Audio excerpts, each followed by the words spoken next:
Xitoy hukumatı yaqinqi mezgildan beri islom dunyosiga qaratgan tashviqotini favqulodda kuchaytirayotgan bo'lib, davlat taraqqiyotlarini ishga solishdan boshqa yana diplomatiya yo'li bilan tashviqot olib berayotganligi. Buningdagi asosliq maqsadning yanada Uyg'ur rayonidagi irqiy qirg'inchilikni yoshirish va islom davlatlarining qo'llashiga erishish ekanligi ko'rilmoqda. Şinjan gazeti to'rining xabar qilishicha 8-oyning 20-kuni Uyg'ur avtonom rayonlik partkom sekretari Ma Shingruy, hukumat raisi Erkin Tunyaz qatorliqlar Xitoyga ziyoratga kelgan Dunyo islom hamkorlik tashkiloti umikini kutib olgan va suhbat o'tkazgan. 8-oyning 17-kuni Xitoy tashqi ishlar ministrligining torbetida e'lon qilingan xabarga qaraganda Xitoyning muavin tashqi ishlar ministri Dang Li Xitoyga ziyoratga kelgan islom hamkorlik tashkiloti umikidagilar bilan ko'rishganda mazkur tashkilotning Xitoy bilan islom davlatlari o'tirisidagi munosabatni taraqqiy qildirishda ko'rikli rol o'ynayotganligini maqtagan. Öməkdikilärmi Xitoyning iqtisodiy taraqqiy topgan buyuk davlat ekanligini hamda islom davlatlarining iqtisodiga yordam berayotganligini, Xitoy bilan texmo zich hamkorlashishni umid qiladiganligini bildirishgan.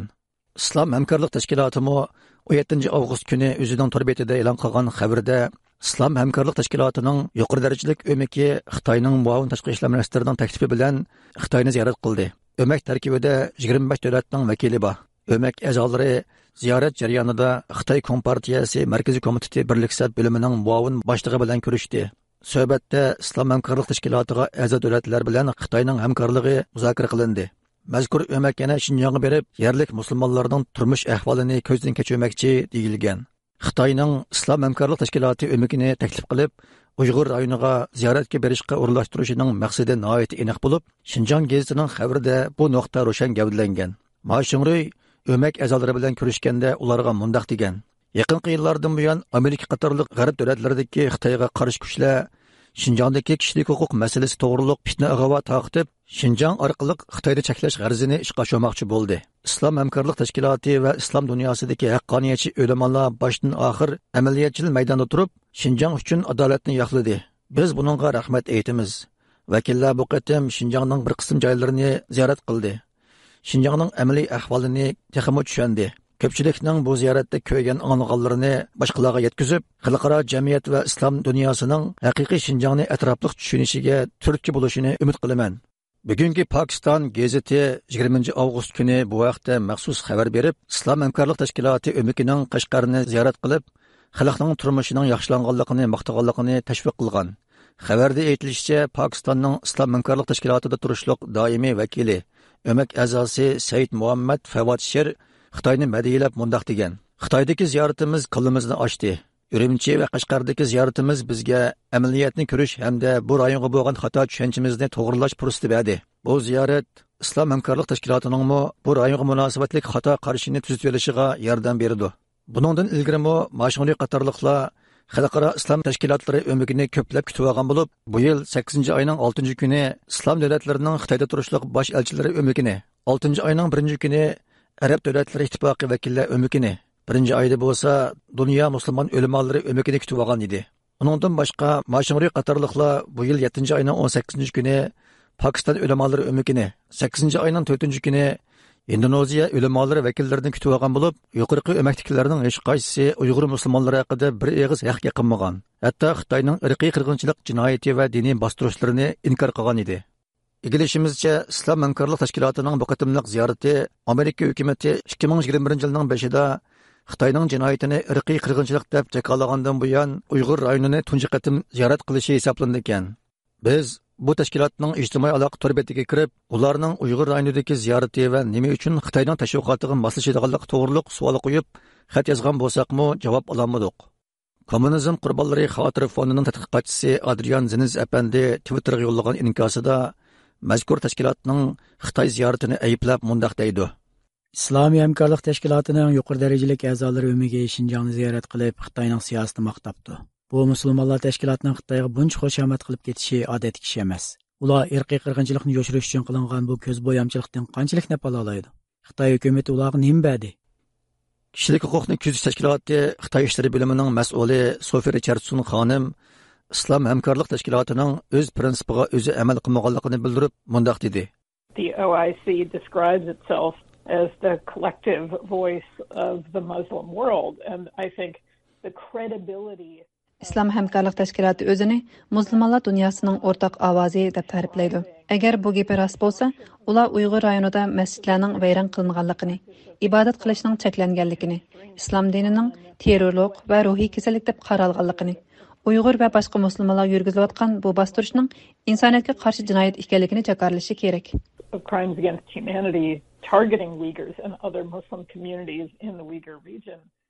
Amerikadagi Uyg'ur tadqiqot markazi 19 avgust kuni bu vaqtda axborot e'lon qilib, Xitoy hukumatining Uyg'urlarga yurgizayotgan irqiy qirg'inchiligi va insoniyatga qarshi jinoyatlari xalqaroning qarshilig'iga uchrayotgan bu vaziyatda yillardan buyon Xitoyni qo'llab kelayotgan Islom Hamkorlik Tashkilotining bu qatimmo Xitoyning saqt ushur taqtishi va ko'zbo'yamchilik qilishiga hamdam bo'layotganligini aybladi. Amerika Islomiy munosabatlar kengashining muavin direktori Edward Ahmad Mishel Islom Hamkorlik Tashkilotining Xitoyga yonbosish qilmishini ayblab mundaq dedi. The Chinese Communist Party has been perpetrating an unprecedented and unacceptable genocide against Uyghur Muslims. Xitoy Kompartiyasi Uyg'ur musulmonlarga misli ko'rilmagan va qabul qilg'usiz darajada irqiy qirg'inchilik yurgizyotidi. Kommunist Xitoyning bundoq qilishidagi sabab ular islomga o'ch va bu dindan qo'rqidi. Dunyoning har qaysi joylaridagi musulmonlar qo'lidan kelishicha bu jinoyatni to'xtatishga tirishishi kerak. Uyg'ur rayonini ziyorat qilgan har qanday musulmon o'mak yoki tashkilot Xitoy Kompartiyasining ulardan foydalanib, Uyg'urlar boshdan kechirayotgan ishlarni yo'shirishi yoki ko'z bo'yamchilik qilishiga yo'l qo'ymasligi kerak. Should not allow the Chinese Communist Party to use their visit to whitewash or conceal what is happening to Uyghur Muslims.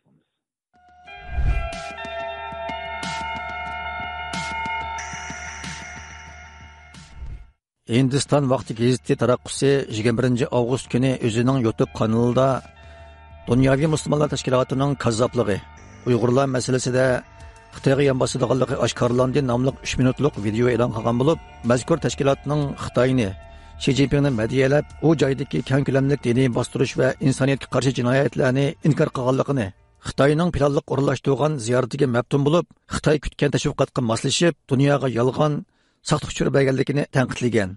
Amerika Islomiy munosabatlar kengashining hukumat ishlariga mas'ul direktori Robert McGow Islom Hamkorlik Tashkilotining bu ziyoratini ayblab mundaq dedi.